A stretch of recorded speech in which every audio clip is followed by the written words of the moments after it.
Hey what's up everybody, welcome back to the channel everyone and आज हम बात करने जा रहा है कुछ इंटरेस्टिंग पीसी रिलेटेड न्यूज़ के ऊपर जो आपको बढ़िया फील देगा अगर आप एक पीसी टेक लवर हो। अगर बात करते पहली न्यूज़ की तो ये आ रहा है इंटेल की तरफ से और ये बेसिकली एक लीक है। तो अपकमिंग जो इंटेल का सीपीयू आ रहा है डेस्कटॉप के लिए एरो लेक एस, तो इसके ऊपर कुछ लीक और रूमर आ रहा है। ऑब्वियसली ये इतना इंटरेस्टिंग तो नहीं होगा, बट इस बार इंटेल के जो कोड नेम होता था वो कम्प्लीटली चेंज हो जाएगा और इस बार इंटेल कोर अल्ट्रा ब्रांडिंग के साथ आएगा और ये होगा पहली अल्ट्रा ब्रांडिंग के 200 सीरीज। और सिर्फ यही नहीं, इसके साथ सॉकेट भी चेंज होगा। आप 2-3 ईयर से देख रहे हैं 1700 सॉकेट वाला सीपीयू और मदरबोर्ड इस बार रहेगा 1851 सॉकेट। और इस वजह से आपको इस बार भी नया सीरीज के मदरबोर्ड लेना ही होगा। लेकिन इस बार सीपीयू के चिपसेट के नाम पे कोई सरकनी नहीं हुआ, आएगा G890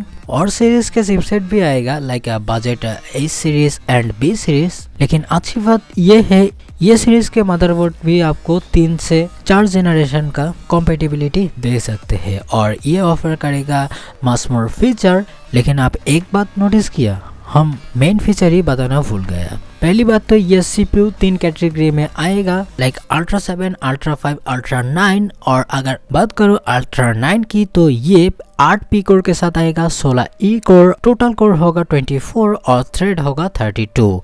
अल्ट्रा 7 आएगा 6 पी कोर के साथ, E16 कोर, टोटल कोर होगा 22 और थ्रेड होगा 26। और कोर अल्ट्रा 5 आएगा 6 पी कोर, 8 ई कोर, कोर होगा 14, थ्रेड होगा 20।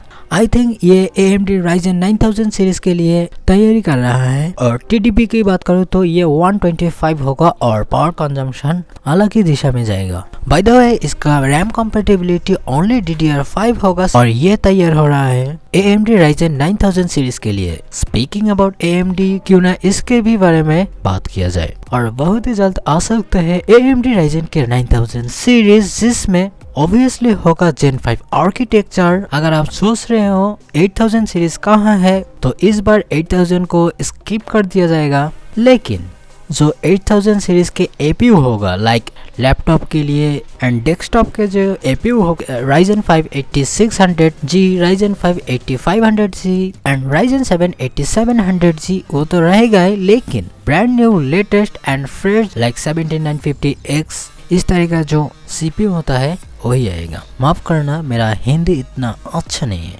मैं कोशिश कर रहा हूँ और ये बातें मैं हवा में नहीं बोल रहा हूँ। इस मामले में जो रेप्यूटेड सोर्स है उसी के ऊपर मैं बात कर रहा हूँ जो हमेशा ही सही रहते हैं।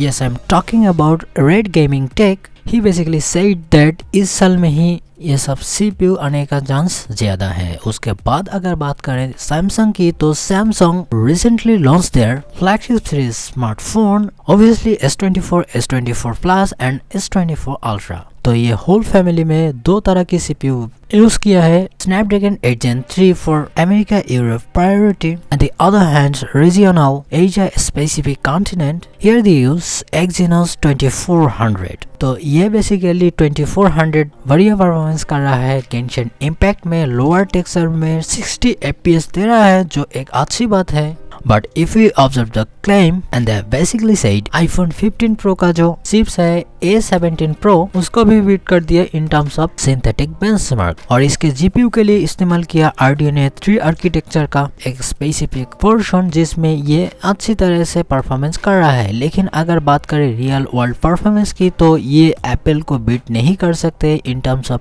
other test. और ये किया है 3D Mark Wildlife Extreme में। तो इसी के ऊपर बात करें तो अगर Qualcomm Snapdragon 8 Gen 3 की तो ये वॉपिंग 19 to 20% में बीट कर रखा है Exynos 2400 को। यही मेरा शिकायत है और प्रॉब्लम में। इंडिया में ये आ रहा है Samsung Exynos के साथ और यूरोप और अमेरिका में Snapdragon 8 Gen 3। ये भेदभाव क्यों? इसीलिए मैं इस न्यूज को उठाया। लेकिन सैमसंग जो भी कर रहा है बढ़िया ही कर रहा है, क्योंकि अब न्यूज आ रहा है उनका जो ड्रीम चिप्स है Exynos 2500 ये में भी हो सकते हैं एक बढ़िया ऑप्शन, क्योंकि ये 10 कोर CPU क्लस्टर के साथ आएगा।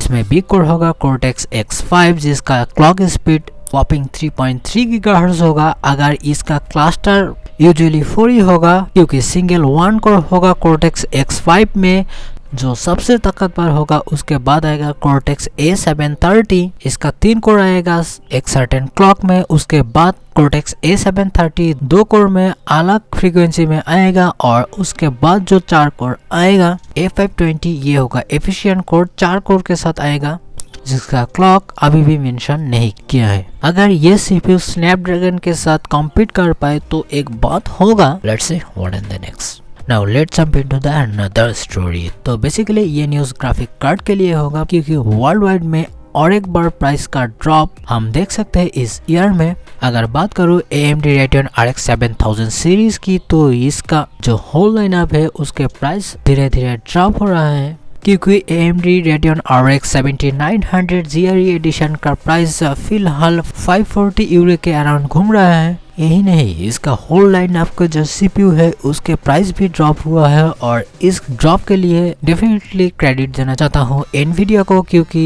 Nvidia के जो 40 क्लास का सुपर कार्ड है उसके लिए इसका प्राइस ड्रॉप हुआ। और मैं देख रहा हूँ पहली बार Nvidia कुछ अच्छा करने की कोशिश कर रहा है क्योंकि फिलहाल एक कार्ड तो अवेलेबल है लेकिन उन्होंने 3 कार्ड लॉन्च कर दिया जो सही में अच्छी प्राइस में आ रहा है और परफॉर्मेंस की तो पूछो ही मत। आई होप ये वीडियो आपको पसंद आया। अगर आया हो तो लाइक कर देना। लैंग्वेज में अभी भी मेरा थोड़ा प्रॉब्लम है, इसके लिए आपको लिखना ही पड़ेगा, तो प्लीज कमेंट डाउन बिलो और सब्सक्राइब जरूर करके जाना।